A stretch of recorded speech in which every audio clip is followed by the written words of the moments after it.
Bonjour Magali, Bonjour Charline, ça coucou va? tout le monde. Ouais, ça va et toi? Je suis contente de te retrouver. Bah, moi aussi, je suis super contente de te retrouver sous ce nouveau format. On a décidé de Exact. lancer ensemble une discussion sur le thème parents autrement. Mm, mm. Et du coup, pour cette première, on s'était dit qu'on allait vous parler de ce que c'est pour nous, justement, parents autrement et pourquoi ça nous tient à cœur de parler de ça ensemble. Et pour le coup, on est quand même très en accord sur notre vision de cette parentalité-là. Plutôt pas Et du mal. coup, c'est que ça peut être chouette voilà, de le partager avec vous et de vous dire voilà, ce que nous, on entend par cette parentalité-là. Et du coup, bah, Charline, si tu veux déjà commencer. Oui, effectivement, un petit peu en off, là, on a commencé à discuter ensemble de ce que ça représentait pour nous. Et justement, je te racontais une anecdote, je radote, hein, enfin, voilà, qui s'est déroulée ce week-end. Donc, moi, dans le cadre de mon métier, je suis thérapeute pour enfants et pour adolescents, et donc je vois des parents. Et là, notamment, j'étais face à une maman qui était et parent et enseignante. Euh, et on commence un peu à développer sur la parentalité et elle m'explique à quel point, bah ouais, mais sauf que bon, la parentalité bienveillante, ces enfants à qui on laisse la parole, ces enfants qu'on laisse s'exprimer, ben bon, c'est un petit peu pénible aussi en groupe parce que, ou en tout cas à l'école, parce que forcément que ben, ça se passe pas de la même façon qu'avec ceux qui sont, on va dire, plus obéissants et plus dans le rang et plus dans une éducation formatée. Ouais, tu as tout à fait raison. Alors, je pense que cette maman enseignante, ce qui était intéressant, c'est qu'elle partage pas entièrement toutes les valeurs de l'éducation bienveillante, en tout cas telle qu'elle l'appelait, mais en même temps, elle est quand même consciente que c'était chouette. Donc, je pense que c'est juste que c'était trop flou pour elle pour comprendre tout ce qu'il peut y avoir derrière. Et ça, c'est une chose dont je me suis rendu compte, et toi aussi, probablement, c'est que derrière la parentalité bienveillante, très souvent, on y a mis quelque chose, c'est du laxisme. Ouais. Et c'est pour ça qu'en off, là, ce qu'on se disait, et donc on va vous le redire à vous aujourd'hui, c'était qu'en fait, je pense que ce terme de parentalité bienveillante, bon, pendant un temps, c'était très bien qu'on le remette en fait peut-être au cœur de quelque chose et qu'on le sépare par rapport à une ancienne façon d'éduquer ses enfants, ou en tout cas d'être parent. Mais nous, on a plutôt placé, alors moi j'ai placé le terme de parentalité respectueuse, puis toi, Magali, tu es venue placer le terme de parentalité consciente, et effectivement, je rejoins aussi complètement ce terme-là. Euh, et voilà, là aujourd'hui, on voulait vous parler un petit peu de ça. Tout à fait, complètement.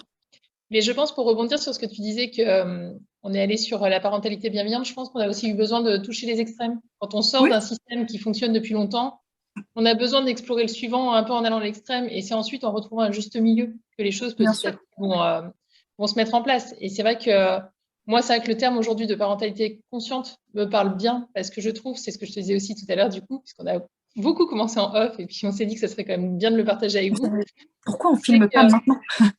c'est ça, exactement. C'est que je pense que quand on est conscient de ce qu'on fait, quand on fait les choses vraiment en ayant, bah oui, cette conscience et pas en étant en pilote automatique, bah déjà, on a une relation avec nos enfants et avec notre famille qui est très, très différente.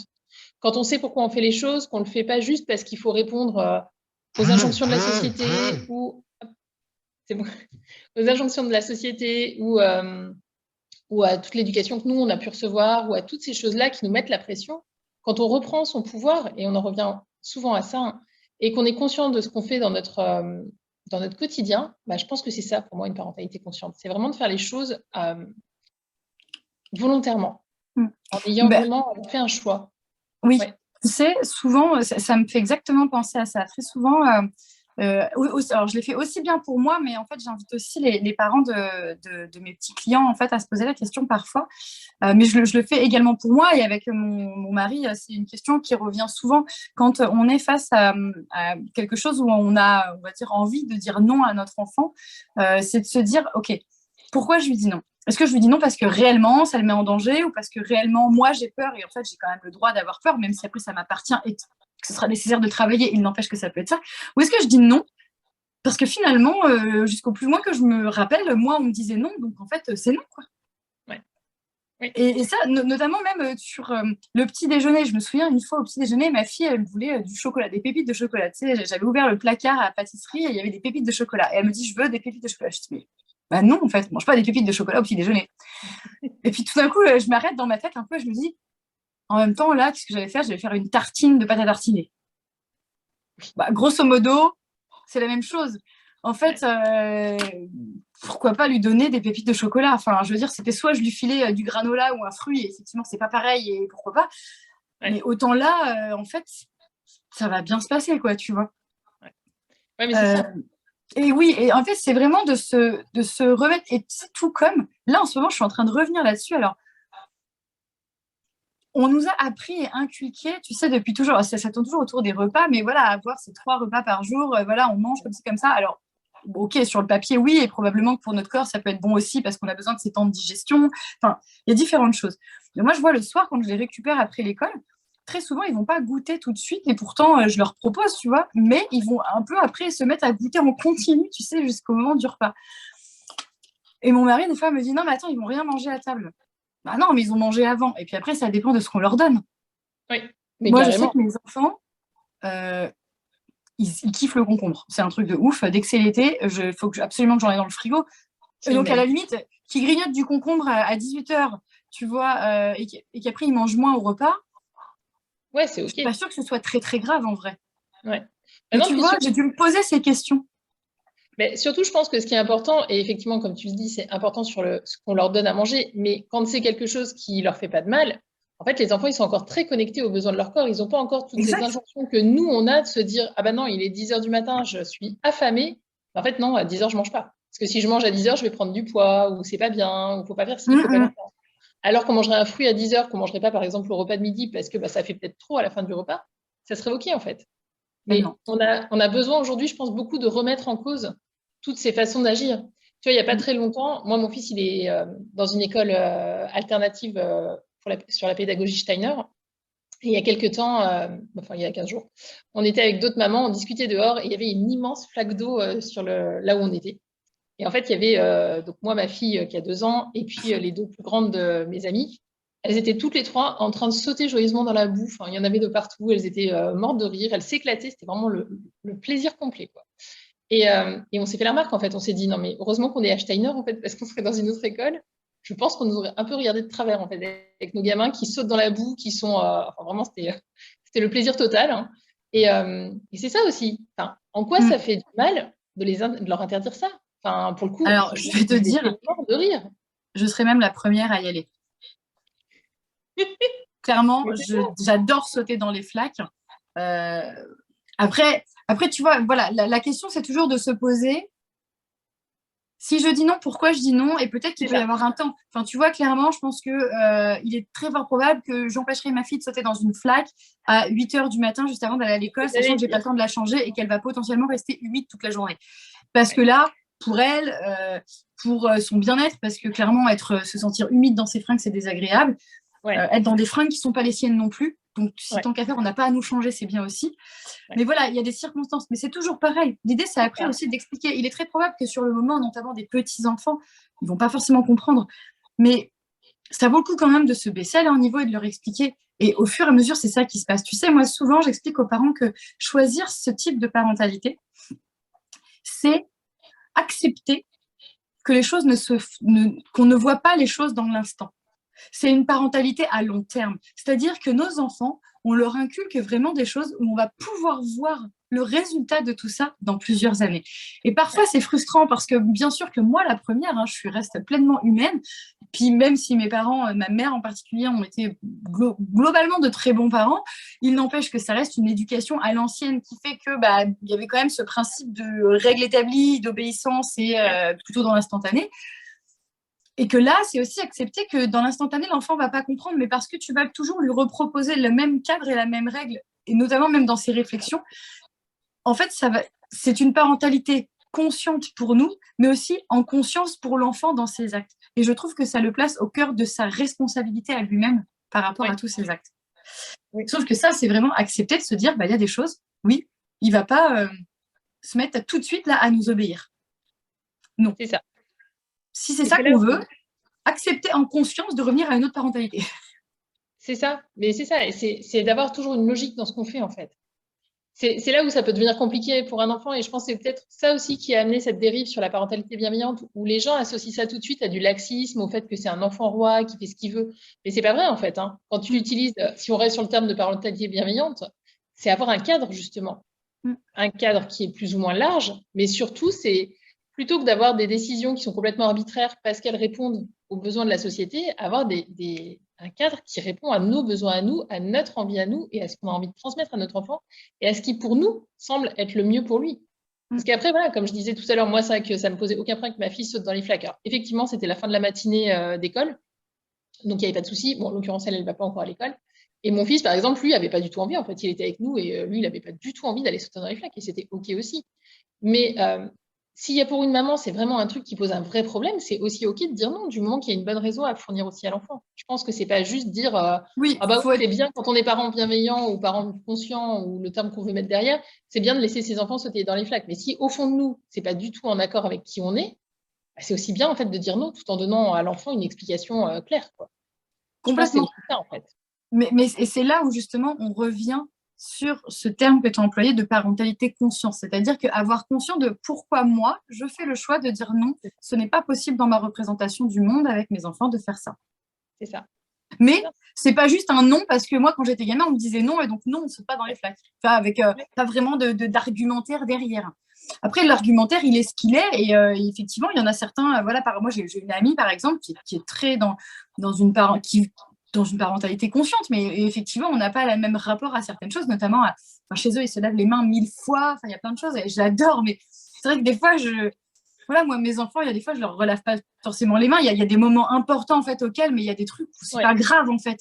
Enfin, il n'y a pas une urgence, en tout cas, tout de suite à le faire. On va le faire parce que oui, c'est important d'être propre. Mais moi, clairement, chez nous, on vit avec des animaux. Donc, en fait, mes enfants, ils ont grandi avec le chien qui leur lèche la tronche. Alors, c'est vrai que des fois, quand j'entends des gens qui disent tout de suite, quand on caresse le chien, on va se laver les mains après derrière. Oui, j'entends, tu vois, et je peux complètement l'entendre. Bon, moi, clairement, les miens, ils se sont fait des anticorps comme jamais. Enfin, tu vois, il lèche le truc du chien, c'est des choses qui arrivaient. Alors oui, c'est important d'avoir un cadre, on n'est pas sale chez nous non plus, on fait régulièrement le ménage, on se lave les mains. Notamment là, en plus, avec tout ce qui s'est passé, on a bien trop compris l'importance pour éviter qu'il y ait trop de choses comme ça qui nous empêchent après d'être un peu tranquille, de maintenir un certain niveau d'hygiène, tu vois. Et c'est ça qu'il faut peut-être leur apprendre. Mais après, donc on peut être là-dedans, dans cette parentalité consciente, mais avec ses propres aussi cadres et ses propres besoins. Et donc, elle a besoin que ce soit vraiment hyper encadré par rapport à la propreté. OK. Moi, un peu moins, et pour autant, on n'est pas des crados non plus. OK. Non, mais tu vois, je pense juste pour rebondir sur ce que tu dis par rapport à l'hygiène et tout ça, c'est en fait, je pense que c'est la même chose que par rapport à ce qu'on disait au début sur la parentalité bienveillante. C'est qu'on est passé par un extrême d'hygiénisme, en fait, où il fallait que tout soit propre, qu'il faut désinfecter. Et en fait, aujourd'hui, je ne sais pas si les gens en ont vraiment conscience que ça a amené plein d'autres problèmes, notamment tout ce qui est terrain allergique, peau atopique. Tout ça, c'est aussi lié à tous ces produits d'entretien qu'on utilise pour avoir une maison qui est plus propre que propre, en fait. Ouais, Et ça, bien c'est sûr. pas très sain, en fait, ni pour les enfants, ni pour les adultes.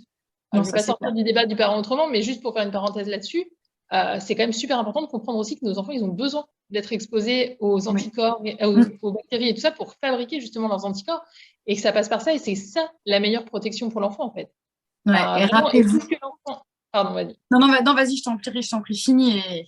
Non, ouais, je voulais juste dire que pour juste expliquer rapidement, le bébé, par exemple, s'il met tout à la bouche, c'est parce que à la base, la première partie de notre système immunitaire se fait au niveau de la gorge, enfin, au niveau de ce qu'on avale.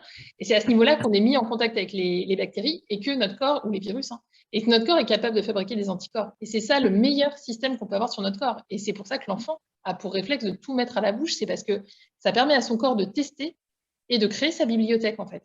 Et c'est ce qu'on appelle l'immunité acquise. Et ça, c'est hyper important de laisser l'enfant se développer.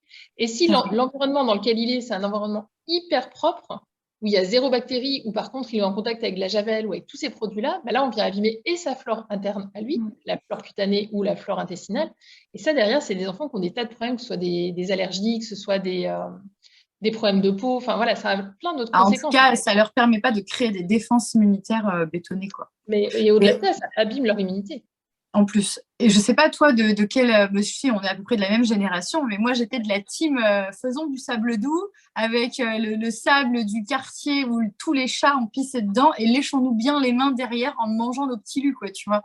Ah non, moi j'ai pas eu ça, mais Ah ben moi j'habitais en région parisienne, mais je me souviens, on avait un parc et tu sais, on faisait du sable doux, là, on faisait les mains, je sais pas comment, et puis ça faisait du sable tout doux. Mais c'est ce sable-là, clairement, il y a tous les chats du quartier qui venaient faire pipi dedans.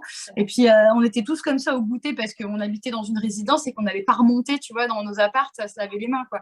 Ouais. Donc voilà, il y a eu plein de choses et franchement, tu as probablement toi vécu d'autres choses comme ça, mais moi, clairement, je vais bien.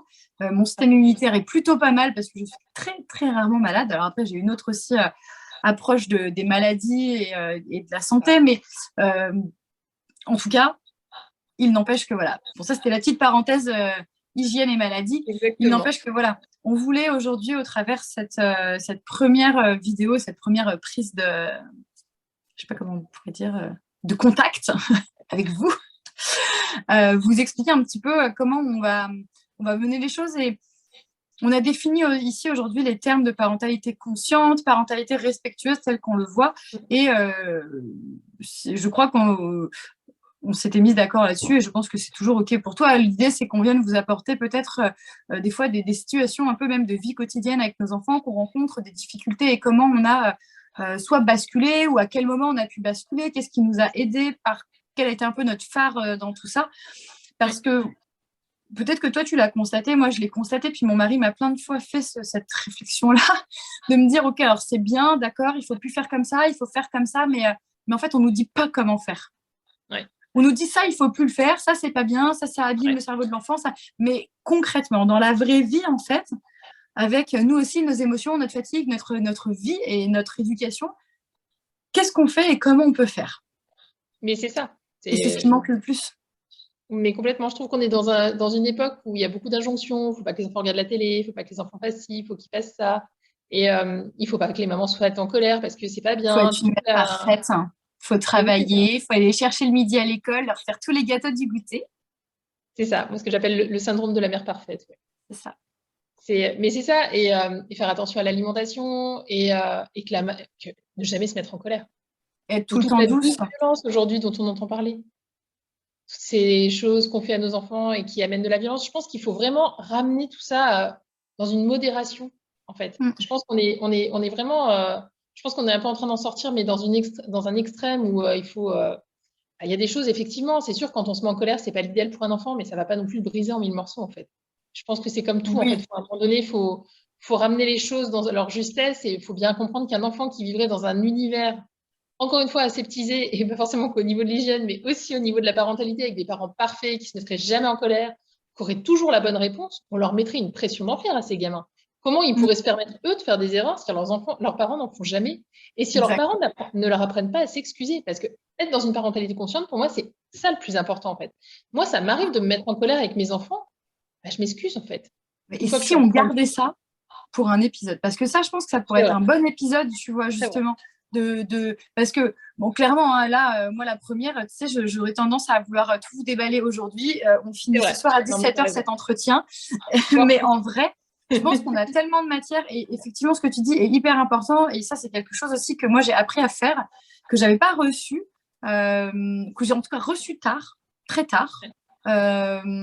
Et que j'ai appris à faire. Mon mari aussi, et mon mari en plus vient encore d'un autre milieu que le mien, donc je pense que pour lui c'était vraiment. Donc ça, je pourrais aussi vous partager ça. Lui, il ne le fera jamais, il ne viendra jamais devant cette caméra, vous le partagez. Pas son genre, mais moi, je peux vous partager un petit peu comment il vit les choses parce qu'on en discute quand même assez régulièrement. Mais ouais, je pense que tu vois, tout ça, ça peut être un super sujet. Ces moments où nous aussi, on a la colère qui monte. Moi, clairement, je suis une mère dragon à certains moments. Je n'en suis pas fière, mais je suis très, très impulsive. Et quand à un moment, la moutarde me monte au nez, clairement, c'est explosif. Alors oui, à côté de ça, j'ai jamais mis mes enfants au coin pour aussi en parler. Mais voilà, loin d'être parfaite, j'ai ce côté... Mais pareil, je te rassure. Mais effectivement, ça peut être bien de ne pas non plus le faire trop long en plus. On va pas tout vous dire maintenant, sinon vous n'allez plus rien te voir. C'est ça. Néanmoins, si vous avez envie aussi de nous mettre, vous, sous la vidéo, si vous avez des envies qu'on aborde certains sujets ensemble, ça peut être vraiment chouette aussi. N'hésitez pas. Et si vous avez des questions par rapport à ce qu'on a partagé aussi aujourd'hui, pareil, n'hésitez pas. Des difficultés que vous rencontrez, qu'est-ce qui s'est passé? Alors peut-être qu'il y en a certaines que nous n'aurons pas vécues, mais on pourra vous dire un petit peu avec notre vision de maman. Moi, je sais que le fait de devenir... Alors, je ne pense pas que j'étais une moins bonne thérapeute avant et une moins bonne accompagnante des parents avant. Il n'empêche que de devenir mère, ça m'a quand même mis un bon pas dans la réalité. Et qu'il y a des fois, tu te dis, ah oui, donc la pratique, c'est ça, la réalité, c'est ça. Formidable. Mais dites-nous toujours, en fait, parce que peut-être on aura plusieurs pistes même à tenter, à essayer. Et puis surtout, ça fera du bien des fois de poser les choses ici. C'est vraiment une parole sans jugement. on fait tous des erreurs et heureusement, en fait. C'est la vie, c'est ça. Carrément, carrément, oui. Et puis, n'hésitez pas aussi, vous pouvez faire des témoignages par rapport à ce que nous, on a raconté aujourd'hui. S'il y a des événements, vous, que vous avez vécu qui résonnent, n'hésitez pas aussi à nous les partager. Plus vous serez présents et plus vous partagerez, plus ça fera vivre tout ça. Et plus on aura en plus envie de continuer à vous partager. Exactement. Carrément, carrément. Bon, bah super. Bon, ça m'a fait trop plaisir de partager tout ça avec toi, Magali. J'ai trouvé ça excellent. J'ai hâte de te retrouver. Voilà, moi aussi. On ne sait pas trop encore quand, mais on a prévu des prochaines. Mais vous inquiétez pas, on a envie de se retrouver quand même. On va revenir. Yes. We'll be back. Exactement. À bientôt. À bientôt. Salut. Salut tout le monde.